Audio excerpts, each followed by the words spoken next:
In my last video, I did a whole big shebang about a few Halloween hacks that aren't necessarily bad, but I would consider it missed potential, being that of a ROM hack competition. So this video is going to be about 2 hacks that stand out when it came to the Halloween themed vibe. Even though the first one I'm going to cover is more along the lines of it being dream based, but it still had some sort of relevancy to it. But that said hack, which is a smaller title but with a lot of love and flair into it, is King Boo's Dream Invasion. It's a ROM hack where you take control of Professor Egad inside this small room while it rains outside. The fireplace is lit, nice, warm, and toasty, and nothing to do, just to take a quick nap and doze off.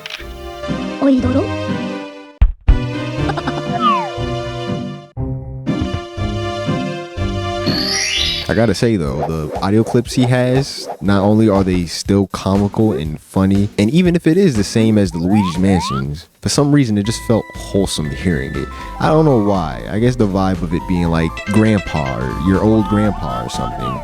It also kind of makes me feel bad, the fact that the first thing I decided to do when I saw the fireplace was kill him, just to see what would happen and what voice clips he would have.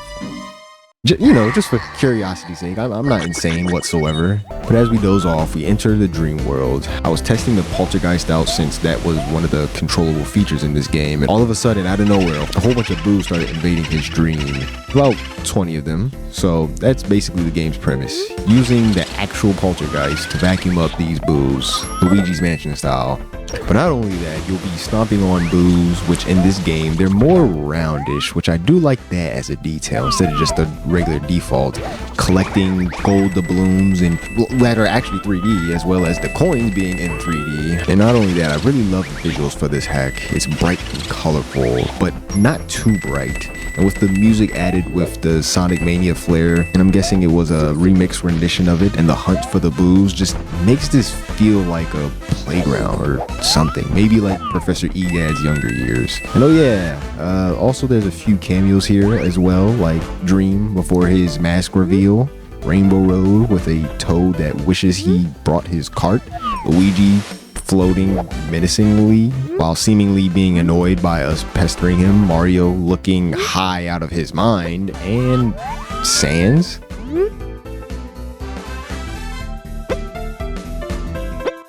Oh, you silly spooky skeleton, always up to your antics. Last but not least, the almighty Toad Tower, basked in its glory. But after all the enjoyment of the hunting of the 20 boos being sucked off, the king appears, rightfully angry, and wait, I didn't get my money. Send me back, damn it. Well, now that we're in a custom boss sequence, we can take vengeance for not getting the bag we deserve. I like this fight, even though it was basically the same 3 hits and then he's done. The small expression change when there's one more hit left was a good notable highlight to the fight, beside it being customized overall. It was all worth it, even though I stupidly thought I had to ground pound the King Boo after hitting him for like the 3rd time. Even though I guess I failed to realize that all the boos so far, I sucked them off, so of course he's gonna have to get sucked off just as well. And that's really the end of this hack. They show an overall score and ranking for the end card, and frankly, if you can beat my score, I genuinely do not care. Wish there was a timer though, just for like, I guess, speed running purposes. Would be pretty unique to see that. But it was a little small snazzy hack, and I guess you could say the Halloween theme was boos all around, Luigi's Mansion style, but like in a dream, because it's a dream competition. But yeah, still good. So the second hack and last hack, actually, now that I think about it, that I'll be talking about is Halloween at Boo's, and I couldn't beat it. Kinda. It contains 7 stars and it was a fun and creative hack to play. The signpost makes it known that you can shift the music volume in the game on the fly, which was a great feature. But sadly for me, there were many moments that I unintentionally muted the music because of my recording hotkeys. So sorry if you only hear the normal yahoos and yippies from Mario in some of these video clips I showcase. Also, a star counter and timer is here. The music is enjoyable and it really sucked. I didn't realize the music was muted from my hotkeys for some of these clips. helps. Anyways, the game is an overhaul just like the first hack, and though Mario doesn't have Poltergeist, he does have that spooky Halloween, Dracula, Nosferatu blood trip going on. Instead of collecting coins throughout the game, it's remodeled into three-dimensional candy that if you go to the front porch of the Boo's house, you can fill up the pumpkin baskets, because as usual for lone Halloween baskets on porches, people are bound to just steal the whole thing. Why do people even do that? Not stealing the Halloween candy, but leaving out the basket as if anyone's gonna listen to a piece of paper telling them not to take the whole thing. Couldn't be me. I'm definitely nabbing that. So this Boo in front of this well gives Mario a little bit of a platforming challenge, and I gotta say, I hated and loved every second of it. The grueling nature and audacity to implement a box as a cork in order to allow water to slowly but surely refill the well is something only a torturous psychopath could come up with. Do yourself a favor and use a save state, but only for when you're at the bottom of the well. Do the challenge as intended by starting at the bottom, but don't bitch out and just save state the whole entire way. It really is fun and rewarding, I guess. Something like that. Oh yeah, and don't worry about the stars being blue. Apparently that's what Boos do in this game. I guess that adds into the flair of trick or treat. But the hub-like area, first area or whatever, I guess, felt like it had a lot of heart put into it. Just look at these Goombas that I squish. Very unfortunate for them, yes, but at least they have that true Halloween spirit by going to the afterlife. Nice.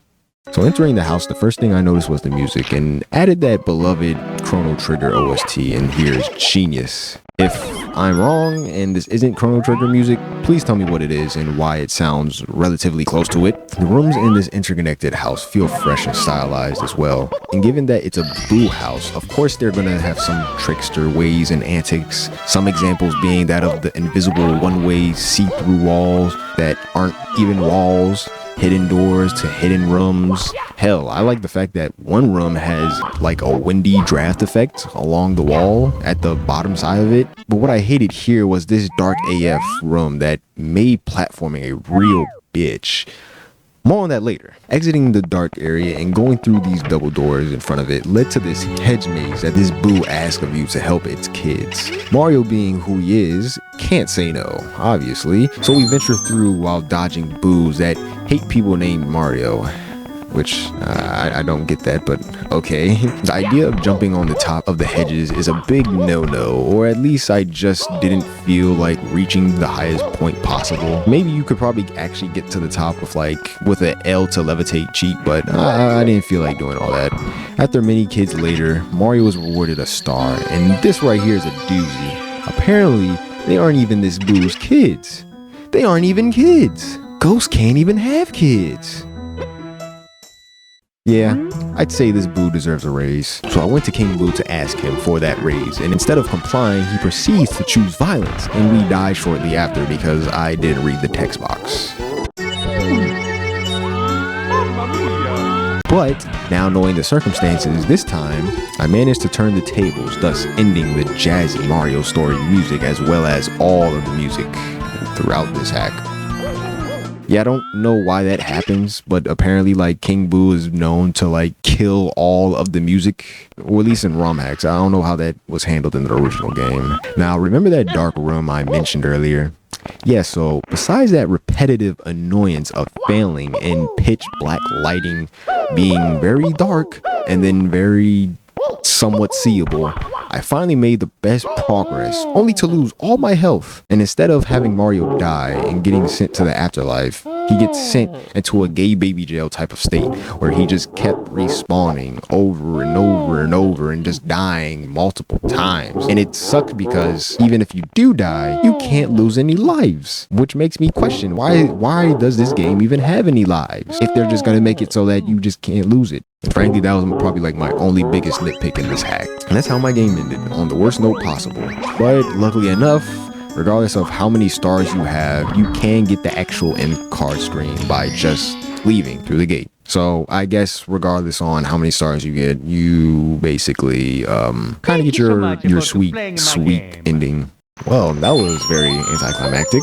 And that was a dynamic duo ROM hack video. Two games that were too spooky to cover, or whatever cheesy joke I can't think of at the moment. One more Halloween video then it's back to the usual grind, obviously streaming here and there. But until next time, happy Halloween, cheese. I ain't gon' let it get to me, I'm just gon' creep down in Pumpkin Hill. I